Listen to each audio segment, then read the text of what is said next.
Боже доброго здоров'я! В ефірі програма «Русинська родина», я її ведуча Віра Ковулей.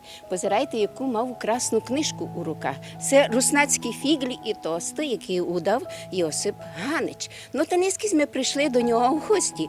Хочемо знати, як ту книжку він удавав. І відки брав тут і файні тости та й фіглі. Анде виджу його жону. Варвару Ганич. Ну, та хочу знати, уж як вона тільки поживає, та може ми щось і розкаже і про свого чоловіка, як то він писав тут і руснацькі фіглі. Дай Боже добро здоров'ячка. Добрий день, вітайте у нас. Що, любуєтеся, слухайте своїми ліліями та й трояндами? Любуюся кожен день. Така в нас приємна старість, Ага. що ми собі тут облюбували, це містечко, коли пішли на пенсію. Та й так, як хотіли, так все облаштували, що маємо і красу, квіти, і дерева плодові, і маємо по грядочці усіх овочів. Так що Помаленьки на старості газдуєте. Так. Слухайте, Здається. збирались ми до вас, було сонце, а тепер дощ це Ну, так завжди розпадав. є. Так завжди в житті є. Плануєш одне, а виходить трохи Чоловік інше. предполагає, Господь розполагає. Так, хочеш Бог насмішити зреме. Бога, та щось заплануй собі, щось, та так і виходить. Ну, слухайте, дорогенькі мої, та розкажете мені маленько про свої чічки, які маєте. Ну, починаючи весною, у нас дуже гарні різні тюльпанчики. Менші, більші, ще більші весь час, потім гіацинти. А потім, як то відцвітає, починають інші квітки. Ці всі, що тут, побачите, ці всі кущики вже відцвіли. Бо якось так скоро одні за одними, було ще гарніше. І коли ці всі троянди, теж гарно. Ну, але завжди гарно тут. Тому що гарне місце у нас тут. Вижу, що дуже файне у вас газдівство, ну, а й бо дощ паде, то мусимо йти до хижі. Будь ласка, я вас запрошую. Ну, та йдемо. Я вас запрошую.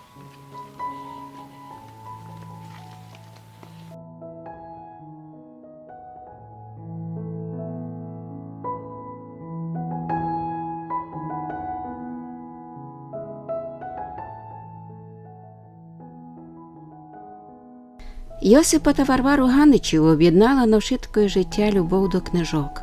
Вони много років штудірували світову українську літературу, а Йосип і записував інтересні фіглі, вислови, прибаганки, обичаї, традиції, фрази, котрі мало пізніше рішив удати у своїх 8 книжках, аби кожний челядник мігся насолодити мудростю вчених і талантливих людей.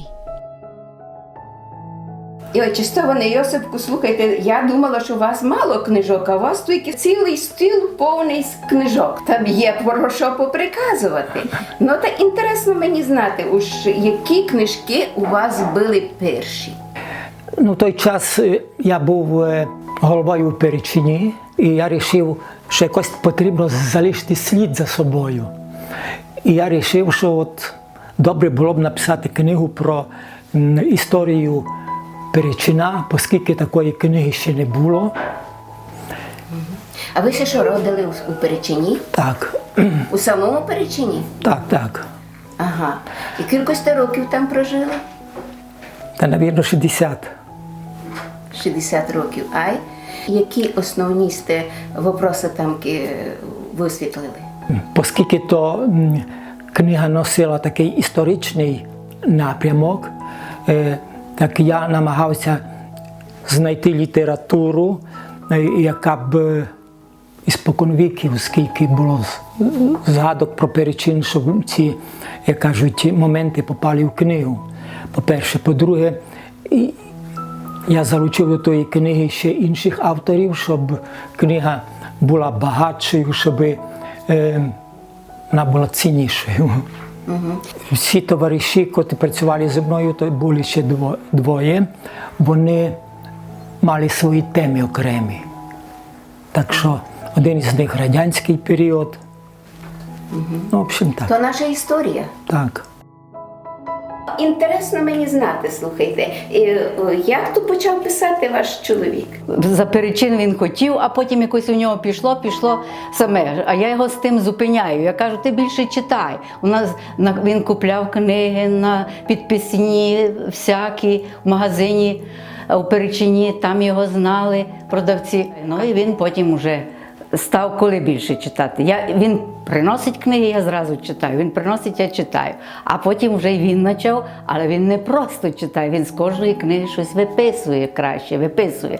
І вже як назбиралося багато тих записників, він почав то переносити і видавати книги. Ну, то як хобі в нього таке появилося. У книжках Йосипа Ганича можеш прочитати вислови многих писателів світа. А й бо маймися полюбили притчі од Уйка Пішти. Ану лим послухайте. Бичилуй свою голову, бо друга не уросте.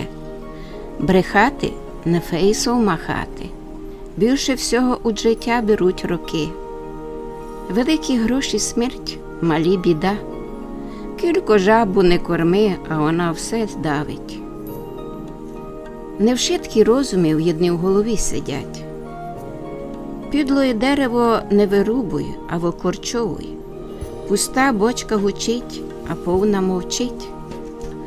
Русин і тоді відпочиває, коли з дуба паде. Я син такого вітця, що вшитко робить до кінця. У мене був друг і кум Янкович, його прізвище, він жив у Сімері.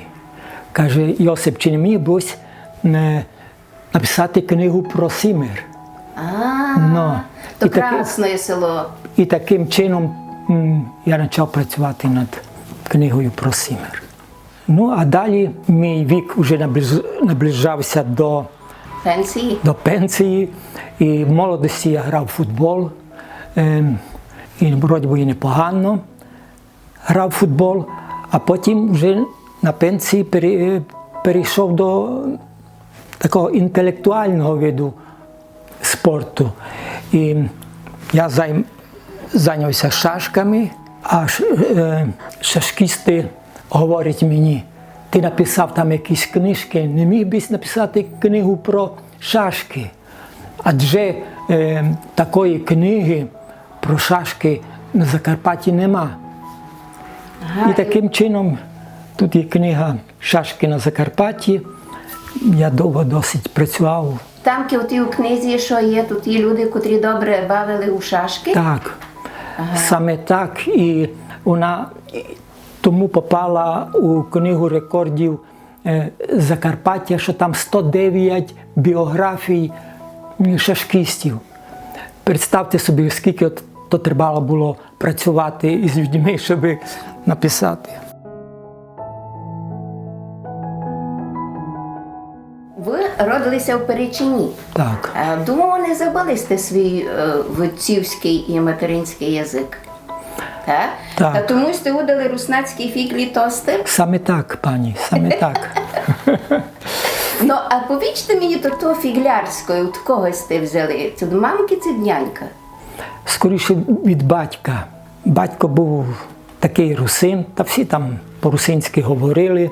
І хочу сказати, що потім виявилося, що ми навіть родичі з такими знаними людьми в Закарпатті, як лікарі Ганичі.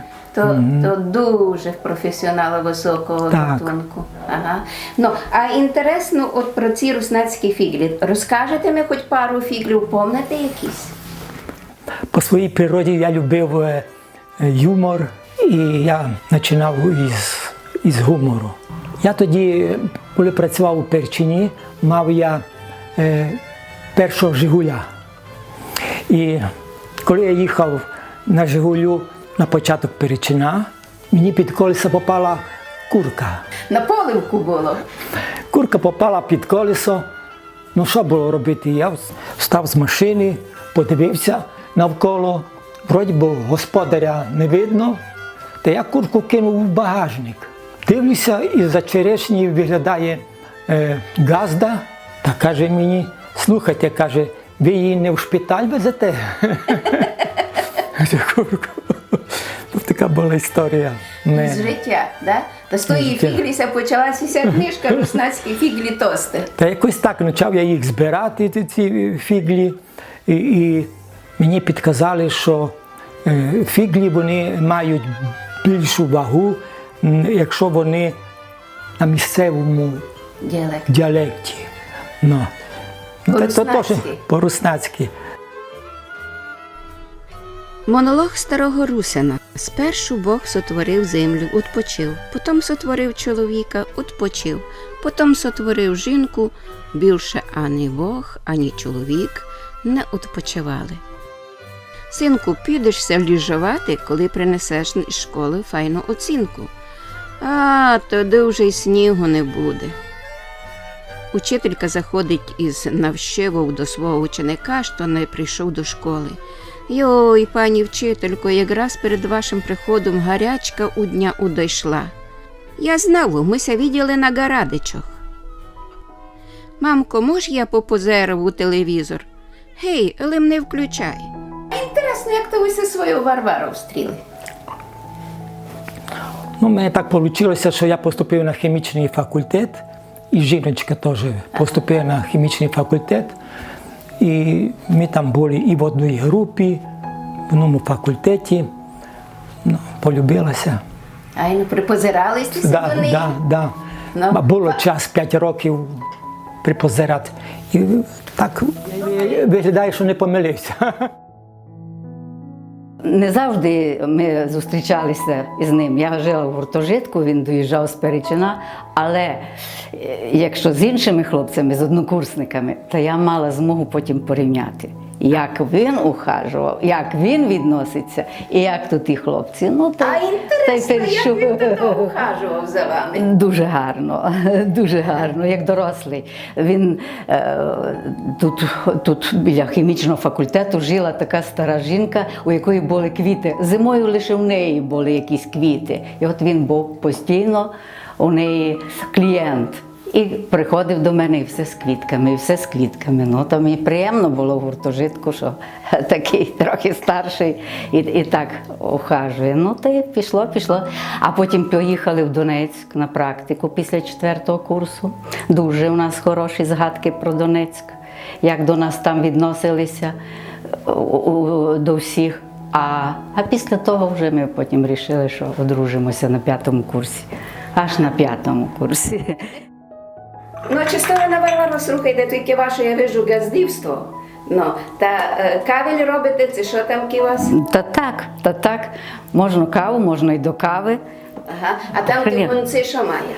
О, тут я вам казала, що в мене все росте. На цій ділянці 1 сотка все росте. І от перші випадки, тут вони вже зварилися сьогодні.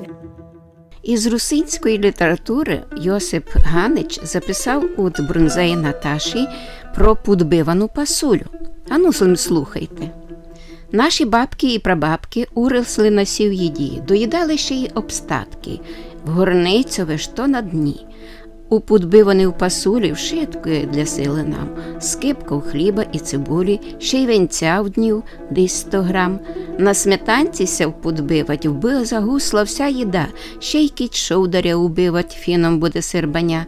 Читавий горниць зварити, ободосто було всім, в дни їм мошпак і робити, і не хворий їсть нічим. Наші предки добре знали, що полезно, а що ні. На пасулі повростали і прожили по 100 літ. Їчте, челядь, ви подбивку, бо здорова ся їда, й по погарчику наливки, кіть під вечір не біда.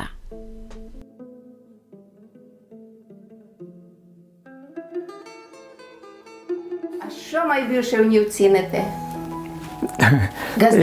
Я би сказав, що все ціню у нього. А іменно? Вона така комунікабельна, Весела? така добра хозяйка, газдиня, да. Ага. І А яку страву її найбільше любите? та всю. І баники пече? І баники пече, і тісто любить пече.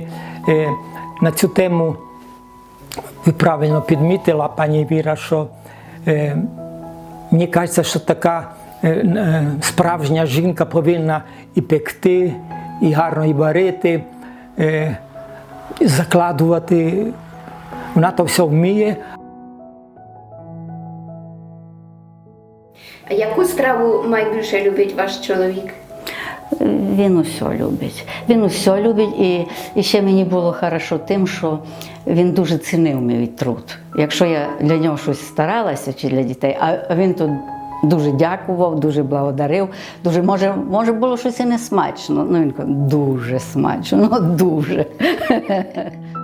Ну, інтересно, які сте мали чувства, коли ся родили перша дитина ваша? Я зробив помилку, коли родилася перший хлопчик наш, яку, значить, я пішов із другом відмітити. Так, жінка каже, та що тобі було головніше піти. Відмітитися до мене прийти. Так, така була в мене помилка. Я думаю, що Але вам простила вам, ні? Інтересно, яка у вас згадка, коли ся родив первісток ваш? О, то таке було щастя для мене, що просто. Ну, такий був гарненький, такий дуже, дуже. І він не то, але якось, як кажуть, син від Бога. Ну, всі наші хороші сини, не можна сказати. А то якоїсь дитинства, ну такий він був прикладом для двох інших хлопців. І для нас він відчуває, якщо мені погано або я хвора, йому не треба казати, він живе окремо. Ну він то відчуває, він буде на другий день тут. Усе. І коли помирала, дуже хороша в мене мама була, чоловікова, ми жили там з нею.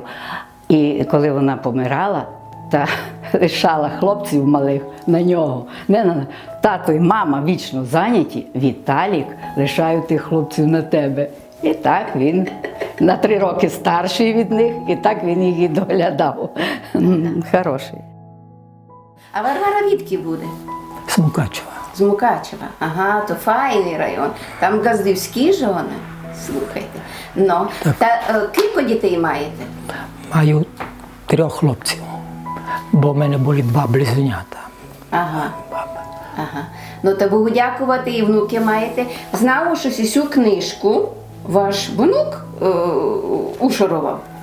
Ні? Так, він подивився, як я збираю такі всякі гарні дані із газет, із книжок. Та й він почав збирати, і я йому допоміг випустити. Ага, на українській мові, да? Цю книжку, да? Гуморинка наймолодших, да? Смішинки школярів. То він сісю ушарував чи сісю, чи обидві? І то він склав, зібрав гумор для гумору Для дітей? для дітей. І я йому тут сугубо лише для дітей, і я йому допоміг випустити цю книгу. Ну, Бог дав вам і не файних синів, а ще й внуків вже маєте. так, ну то бо спочатку невістки хороші. Невістки хороші всі. Ну, а так уже в кожного по 2, та 6 онуків має. Ага. А я знав, що там внук інтересувався, що дідо пише. Та бо він тут був часто в нас, знаєте. Як його звати? Його Максимчик. Максимчик звати, він 4, 5 клас, але дід не знав. Ну, він читав оці дідові приколізми, та наші внуки з тими приколізмами їх знали на пам'ять між своїми однокласниками. Шуткували, сміялися з них, бачили, що дітям то любиться, та й він вирішив собі. Раз приходить до нас із таким цілими конвертами на різні теми, каже, діду, дивися, я теж назбирав. Ну, та й дідо з ним сів, та й якось склали. Ушорили там книжки. Ну, інтересно би знати, уж які такі духовні постулати, котрі були у ваших отця і матері, то той сте пронесли і в свою сім'ю. У Перчині є таке слово порядність, і мені кажеться, що ми дотримувалися того постулату бути порядним в роботі, в домівстві.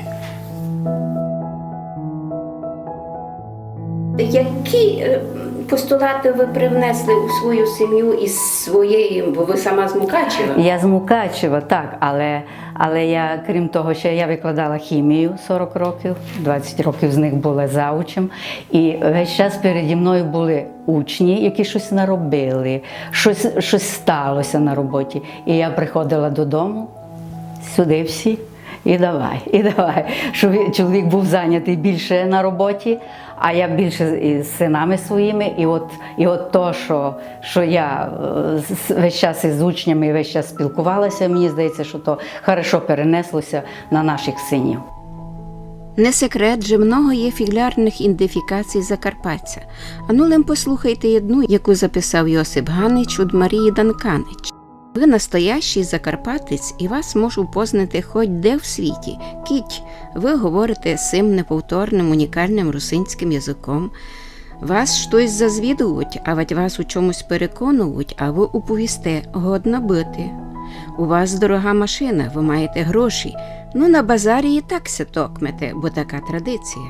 Ваша жона на фірганки тратить більше грошей, геда котра ж на шубу. Коли зустрічаєте знакомого, того кличете «зайди на кавель».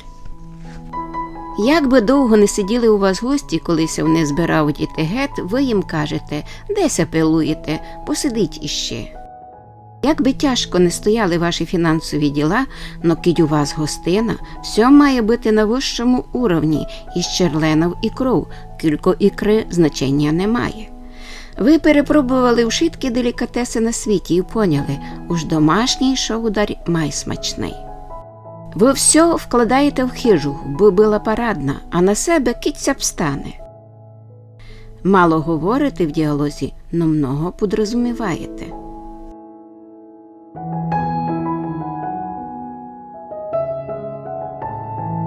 Я була вдома сама старша, потім іще троє. Ми жили у Мукачеві біля пивзаводу. Мій предок досліджували потім із цим графом Шенборном, приїхали на пивзавод. І він був боднарем, бочки робив. Прізвище в мене Вернер, дівоче. Ага. І там вони всі оті і жили біля цього пивзаводу. Так що я сама старша, я пішла в університет, потім вже в Перечин, а інші сестра, брати, життя там ще вас двоє. вчило. Так, більше життя вчило. Мама з нами вдома, мама шила, я їй допомагала шити. Но я любила вчитися, мені то було приємно. Ні, я мала бажання вчитися завжди, я хотіла знати, причому всі предмети. Само по собі так було, не знаю, чи то виховання, чи що то було, так було.